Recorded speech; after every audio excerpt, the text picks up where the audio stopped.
Angels of Dust. Deliverance. The city was a grave beneath the sun, buried by centuries of wind and sand. Streets once lined with stone and life now lay buried under shifting dunes, their edges softening into ghostly slopes.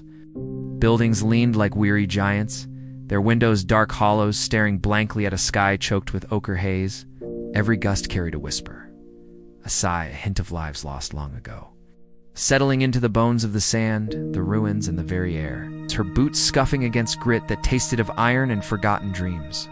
Sweat dripped down her back, mixing with the dust that clung stubbornly to her skin. She clutched a tattered journal, its edges singed, and pages curled like the wings of a dying bird, the only map to a salvation she could barely believe in. Each word she had transcribed from the old texts was a key, each symbol a lock waiting to be undone. Then came the first sign, a feather blackened and curled, embedded in a pile of sand like a relic. Arya knelt, fingers brushing it. The moment her skin met the feather, a rush of wind lifted the sand in spiraling columns, forming shapes, angelic, skeletal, and delicate, before dissipating as quickly as they had appeared. A voice like dry leaves whispered in her ear, "Follow." She rose, heart hammering, scanning the horizon. Shapes moved in the ruins, slender, ethereal, wings trailing dust in their wake. They were angels, but not of light. Their eyes glimmered with a faint ember, and their robes were torn ribbons of forgotten grace. They did not speak in words. Instead, the city itself seemed to bend around them, streets curving and twisting to form paths only visible to Arya. The trials are not for the faint. A voice breathed behind her, carried by the wind itself. Arya spun, seeing only the shimmer of a figure walking atop the sand, a shadow that bent and broke with the sun. She recognized the presence, the guide she had read about in the journal, the first angel of dust, a sentinel of the Forsaken. As she followed, each step became heavier, the sand beneath her feet shifting into impossible shapes.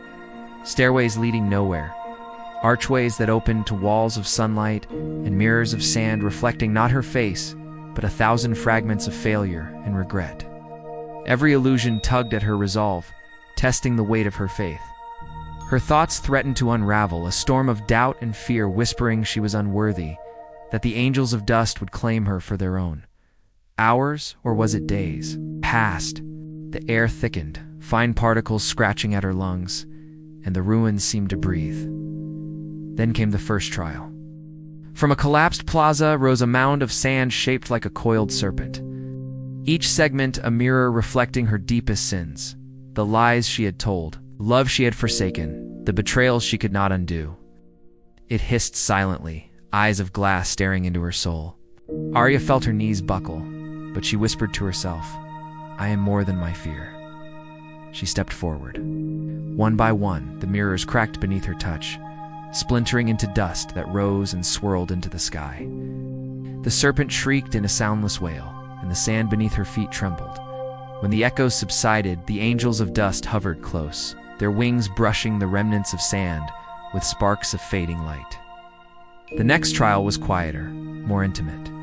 A long street, empty except for a single window framing a candle flickering in a room without walls. Inside, Arya saw her reflection, not her body, but the shadow of the woman she had feared she was becoming. Weak, doubtful, fragile. A hand emerged from the window, and instinctively she reached for it. When her fingers touched the flame, warmth coursed through her veins. She felt memory and courage return in equal measure, as if the city itself had accepted her heart. Finally, she arrived at the heart of the ruins. A towering statue of dust and bone, wings folded in sorrow, eyes empty yet piercing. It was the angel of deliverance, the one who had guided her, and the final test awaited. She had to offer everything, her pride, her doubt, her grief. Memory she had carried, the fear of failure, the burden of loss, was placed into the palm of the angel. As she did, the wind roared, and the city trembled, sand lifting to form a cathedral of light and shadow. When the wind settled, Arya stood alone. Angels were gone, leaving only the soft shimmer of dust in the sunlit air. The ruins seemed lighter, breathing easier, as if freed from their centuries of despair. The journal she carried was empty, every page now blank, but she understood. Salvation was not a destination. It was the courage to step forward, even when the city itself sought to crush you. She turned, stepping through the dunes, and the whispers followed her, faint and serene. Go, and let the dust remember not your fear, but your deliverance.